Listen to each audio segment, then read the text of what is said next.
Welcome back, everybody, to Go Local Live. I'm Josh Fenton. It is Business Monday. We take a little break from the high-level business discussion of what's going on in the Rhode Island business community. Welcome back, I think for his third time, Deacon Patrick Moynihan from the Haitian Project. Our first conversation with him was probably about 4 to 6 weeks ago when he was kind of made national news, raising questions about New England Patriots owner Bob Kraft's behavior and rejecting a donation to his nonprofit from the Kraft Foundation, really for questions about the inappropriateness of the behavior by the Patriots owner tied to prostitution. Deacon Moynihan, welcome back. Well, thanks. And just to clarify, there's a great recap, but to clarify, since I've taken a certain amount of criticism since those days, one of the things that's been said is that there was concern with the idea of throwing the first stone. Once again, before we start into this conversation, which has been brought up by the new events with the Epstein case, I'd just like to say that the look that I was taking at Robert Kraft's actions are his public actions having to do with what has happened since his arrest in terms of how he acted within the court system. And I think we're going to see some, although his case in no way resembles the severity or even the category that Epstein is in, but we'll see some similarities in how the court system might fail us from time to time or be undermined. But I want to make it clear that my issue in case of Mr. Kraft was related to his actions, specifically not denouncing prostitution as a problem for society, which undermines public health and safety, not making any attempt to make it clear that he had no interest in that industry existing and continuing. Secondly, though, and most importantly, was the hiring of the particular legal team, which included Jack Goldberger, which I think will be the subject of today's conversation. I think when you hire a lawyer, you hire his reputation at the same time. And Jack Goldberger is going to be a standout for a while now, especially with the new Epstein case. Yeah, let's talk, just give a recap.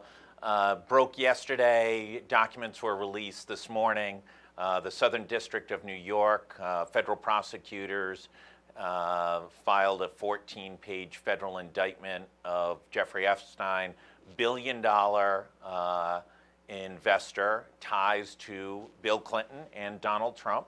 Want to be bipartisan, big network guy. He had faced some legal issues in Florida nearly a decade ago, and many people felt that he got away, to use the pun, with murder virtually. One of the least enforced criminal cases that I think many people have recapped.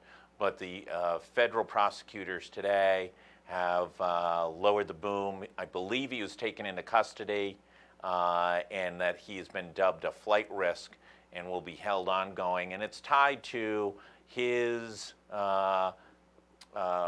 rape of juvenile young women as young as 13 years of age, coerced them into sex acts, and paid them money, as well as built a network of these young women. This has been dogged by some journalists around the country, especially at the Miami Herald, where their newsroom was fairly relentless in pursuing this case, far after it had been a closed issue in the state of Florida. Your thoughts on what's transpired today?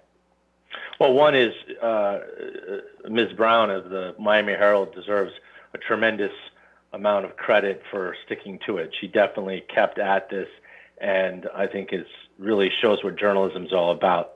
The reason why, and you mentioned this is a debacle for both sides of the aisle because it does involve, as many articles have pointed out, a relationship that involves Bill Clinton, maybe as much as 26 or 29 trips he took on Epstein's planes, according to several news, and I've studied this for a number of years, and also, as you alluded to, Donald Trump and Donald Trump's comments about knowing Epstein and being friends with him. Both have been covered in the press.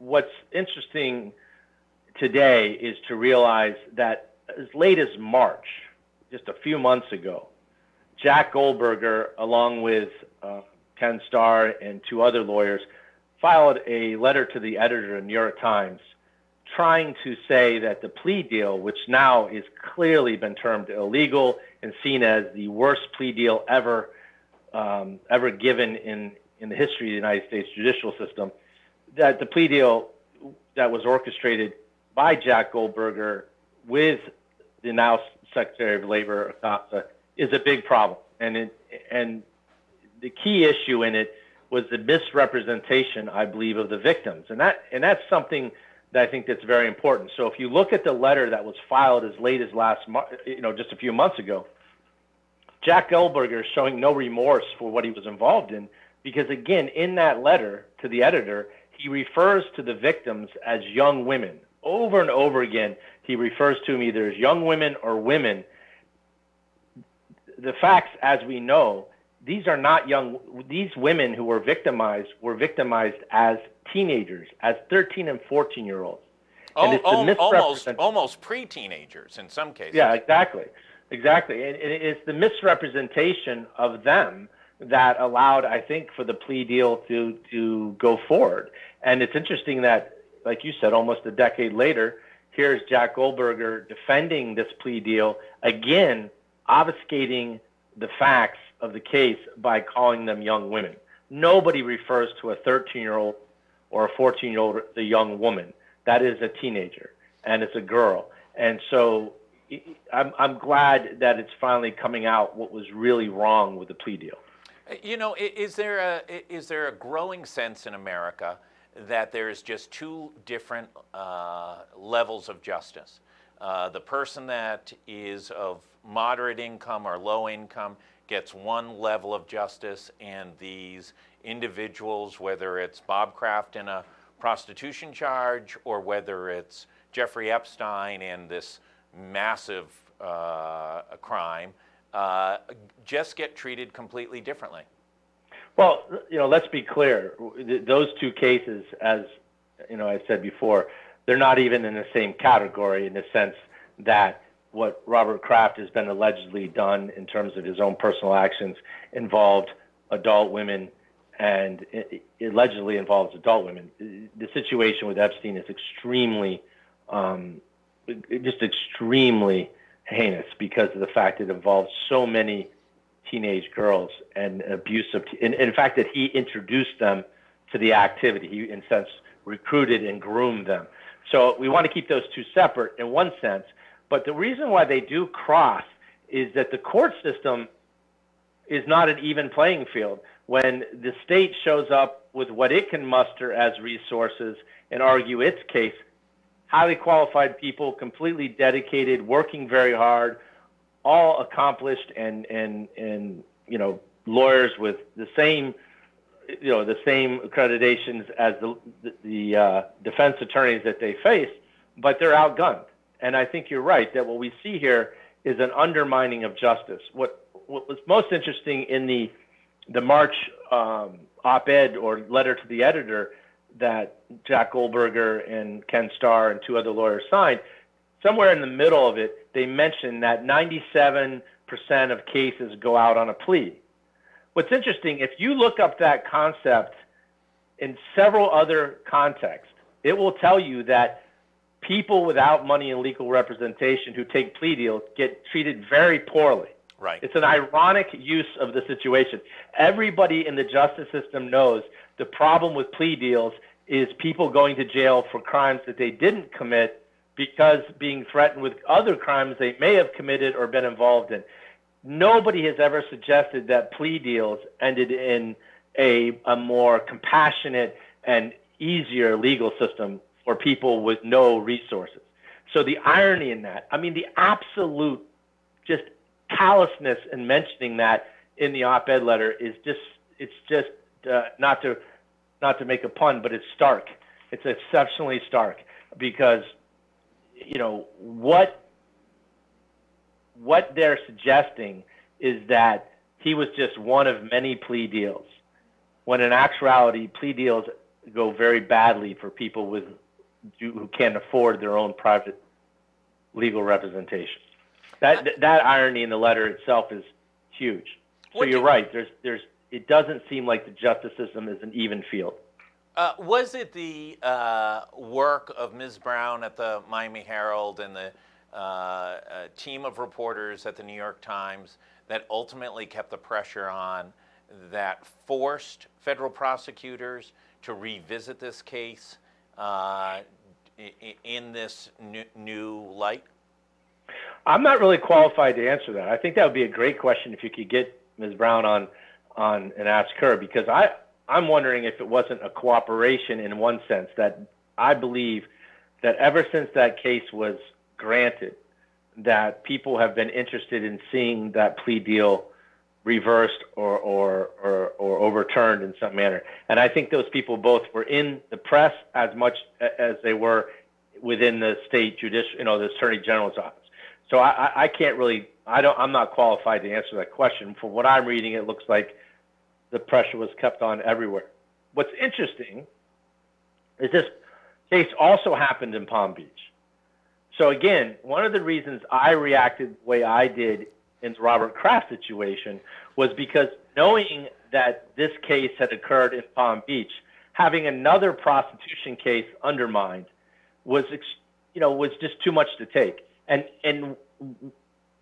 here is Palm Beach trying to eradicate pedophilia, the abuse of young girls, prostitution in general, and turn after turn, they're being undermined by well-known U.S. billionaires.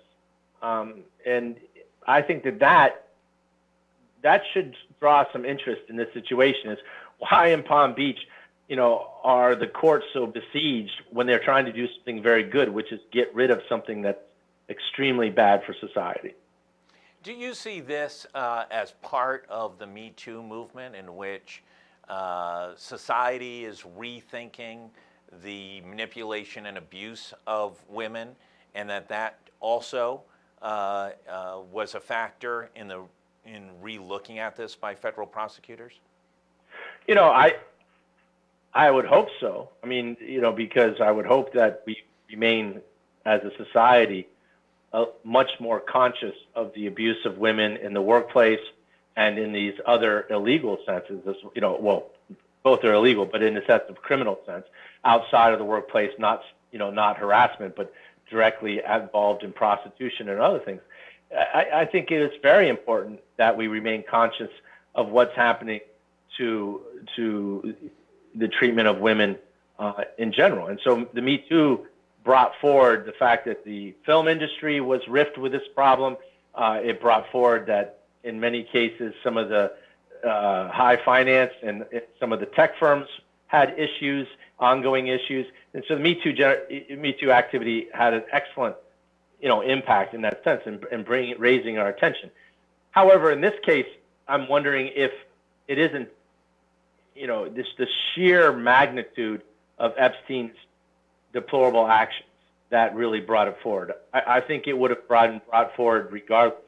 I think ever since people realized what he was actually doing, I believe they have been interested in seeing this case brought to a much better level of justice. And what's the takeaway from this? First of all, he's got to go through a trial or some kind of plea. We have no idea what the outcome will be. The simple fact that he got charged doesn't necessarily determine his guilt or that he'll be, successfully prosecuted. But what's the lesson out of here? And then what's the implication to a number of his friends that there are certainly press reports and innuendos that they are also tied to his, sex network that he conducted for a number of years? Well, hopefully it sends a shock into these people and wakes them up to the fact that they're not immune from being prosecuted. That's what concerned me was, you had the situation with Epstein go against the victims. they were not treated properly in the situation, and he was not properly sentenced for his crimes. And so, from my opinion, I'm not a lawyer. I'm saying that as a public, as a citizen. So I'm happy to see that the case is being revisited and looked at in the right way. This is a case of somebody who groomed young girls to recruit other young girls into an activity of prostitution. And so I think this helps wake us up to the fact that there isn't something called sex workers, that there isn't a legitimate field of sex working, that it all starts and begins with young girls being improperly treated and then groomed into a behavior that is extremely harmful to them. It undermines public safety in terms of health, but it also requires some level of criminality and political corruption. So I think the takeaway here is that prostitution is far more serious than it was presented. And this is one of the arguments. So the three things that I had problem with the Robert Kraft situation: one was that he did not denounce prostitution. The second was that he hired Jack Goldberger. And the third was that there was a lessening of the danger, or a sort of a decriminalizing or lessening of the social danger of prostitution through a lot of the discussions. The way that even NBC and other networks were presenting the situation, the words that they were using were not appropriate, because prostitution is extremely bad for society because of the damage it does to human beings. But its secondary impact is its requirement for criminal activity and political corruption. And now we're finally seeing that Epstein relied on a lot more than just people not seeing what he was doing. He was relying on a lot of assistance from society in general. He has other people involved. There's employees mentioned, employee 1, 2, 3 in the indictment. There's some indication that there were many people on the planes, and that the people on the planes were aware of how young the women on the planes were. And so there was, there's a complicity in society that was created. That's what we need to look at here. The takeaway needs to be, wow, prostitution isn't simply a personal action of somebody going off with somebody else and having illicit sex or a criminal activity, depending on the state and how it's regarded. It's an industry that contributes to criminal activity both here in the United States and in countries like Haiti, where money has to be laundered, and laundering money leads to political corruption and to the corruption of our own political system. I mean, that's what we have to look at here. Does this action by the Southern District of New York give you some, sense of ratification of some of the things that you've been raising and taking criticism for over the last 6 weeks? That this. Well, I think one specific point, yes. Yeah. Absolutely. The specific point would be that I questioned the ethics, not the legality. Of course, Mr. Kraft is welcome. He's entitled to the best legal defense that he can muster. But I questioned his ethics in choosing Jack Goldberger as a lawyer because of Jack Goldberger's involvement in this plea deal. And I think now that Jack Goldberger published a letter to the editor and stated again that, tried to defend himself by saying that these were young women, we're starting to see how a lawyer goes beyond good legal practice to obfuscate the truth. These were not young women. They were children. They were young girls. And the idea that he presented them again to the public as somehow potentially cooperative or potentially part of the situation by calling them young women, it's ridiculous. And it actually was his tactic. And so I believe that, the fact that the Epstein case has come forward with this level of ferocity. I don't know if you noticed, but in the New York Times, the amount of comments were unbelievable. And the amount of support for those comments registered in the thousands for each comment. It's amazing how people are reacting to this. And so I'm saying, wow, can we now see that possibly that it was correct to point out that it was callous and myopic and tone deaf to hire Jack Goldberger? I mean, why would Robert Kraft, an adult who allegedly went off and did something with other adults, why would he want to bring into his situation Jack Goldberger, who brings with him this reputation of getting people off at any cost? Well, isn't that, though, the point that in hiring his defense attorney, he hired the guy who got the most nefarious guy off with the greatest plea deal in the history of Florida courts, and that Epstein was punished, per se, by going to jail for a year, but 6 days out of 7, he went to his home to do work. Yeah, he was let out every day to continue sort of a work release program, which is unbelievable for a sex offender. But I think that what we're saying here, again, clearly, Mr. Kraft has the right to hire whatever legal defense he wants. But when you hire a lawyer, you hire his reputation. And now I would think he can see why I suggested to him very early on, first not publicly, first privately, and then publicly, that getting involved with Jack Goldberger was a major mistake. And at some point, they have mentioned Jack Goldberger several times in the articles. They have yet to say who he's currently working for, but it won't take long. And then the NFL and Mr. Kraft will be embroiled into this thing. It took place in in Palm Beach, the same town. It involves the same general category of issues, again, on a different magnitude and a different level. And once again, we see the legal system unable to execute itself the way it wants to, unable to remove prostitution because of a technicality, because of the fact that the film that they had to prove that prostitution was occurring is not admissible. That idea of partaking in that undermining of justice, to me, should give Mr. Kraft pause. And yes, I feel that it starts to validate the point that I brought forward. And by the way, I brought that point forward within days of Robert Kraft's arrest to private individuals, that I speak with. I said, wow, there's already mention of Epstein in the comments of the stories that are coming out, by people reading this story. Again, it was New York Times.